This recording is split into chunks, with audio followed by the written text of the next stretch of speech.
Dolphin therapy is booming. Dolphin assisted therapy dates back to the 1950s and work of Dr. John Lilly, who studied the effects of dolphins on children with disabilities. There are reports of people who benefit from dolphin therapy.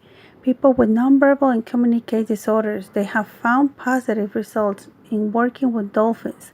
People with depression or anxiety illnesses, experimenting and obtaining positive results from dolphin therapy.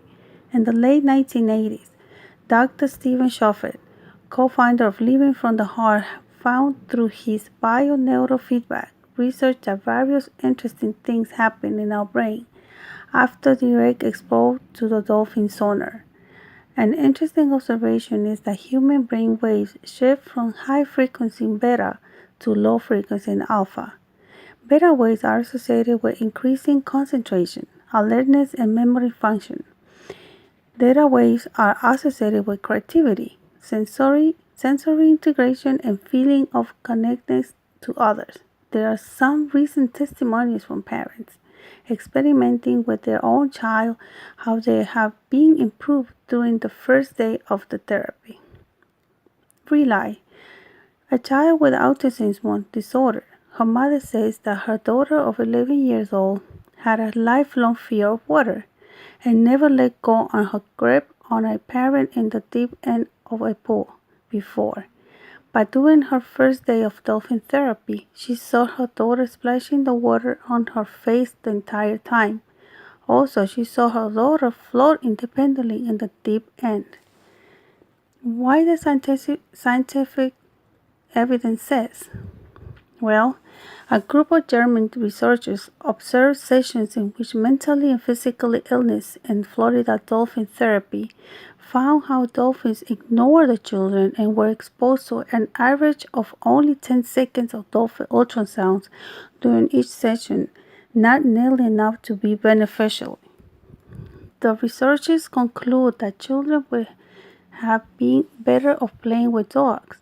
According to David Kirby, a journalist for 25 years, has published a book called The Dead at the Sea Wall in 2012. He tells us about patients getting in the water with dolphins in captivity, when swimming with facilities and expensive and, according to scientists' research, have not seen any positive or effective results.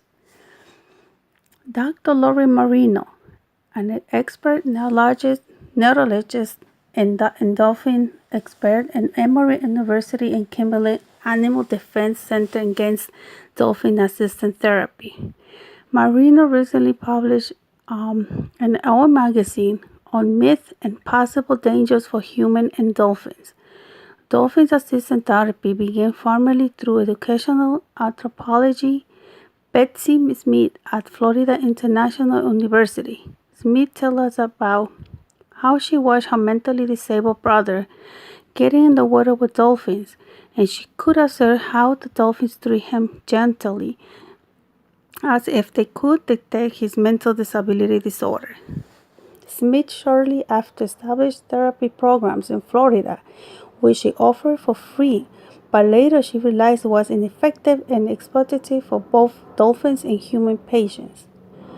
Dolphin therapy prices around $2,000 to $6,000 for sessions. The parents of the children with autism or other illnesses with mental disabilities are desperate for anything that can help their child. Dolphin therapy is not regulated by any USA government authority oversees health and safety standards for either human and dolphins. The whale and the Dolphin Conservation Society have urged that the therapy be abandoned. City reports of seriously injuries to people who swim with dolphins, including bites and broken ribs, and the potential for disease transmissions and stress for captain dolphins that are obligated to interact with continuous stream of strangers and may be scratched by fingernails and jewelry.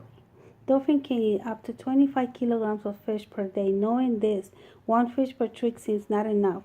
Also, they still expected to obey orders from their trainers, even though they have no compelling reason to do so.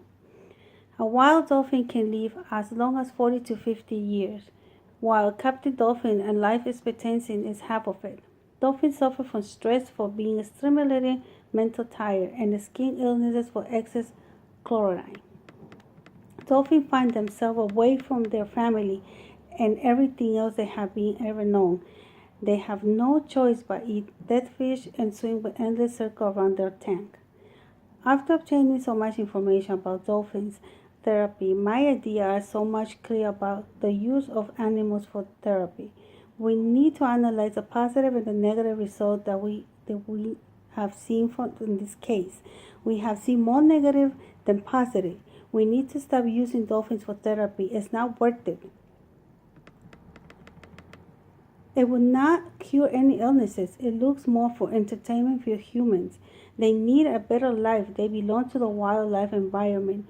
We need to stop cruelty. They were born to be free. Thank you.